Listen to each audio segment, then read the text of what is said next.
Chama hiki sio chama cha Wajaluo, sio chama cha Waluya, sio chama cha Wakisii, sio chama cha Wapwani, ni chama cha kitaifa, chama cha ODM.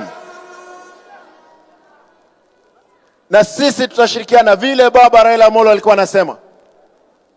Tukiwa kule Migori, alisema kama unaona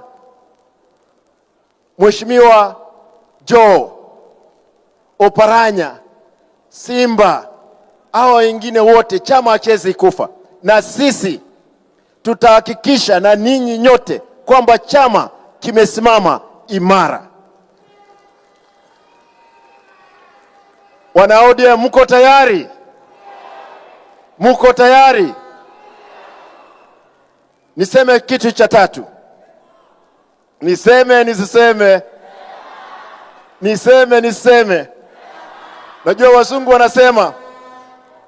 wazungu wanasema nothing is easy as it looks. Everything takes longer than you expect. And if anything can go wrong, it will at the worst possible moment.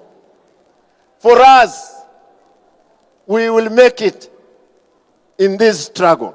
Nataka nirejelee yale Mheshimiwa Junet amesema. Discipline lazima ikuwe katika chama. Wewe umesema vizuri, sisi hata kama baba Oburu utaenda kunegotiate kuanzia na UDA, lazima tuheshimiane na wao.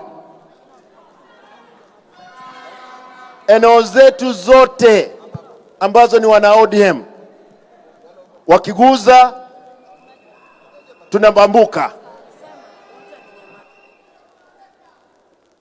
Mimi kama deputy party leader wenu, leo mmenipa hiyo nguvu.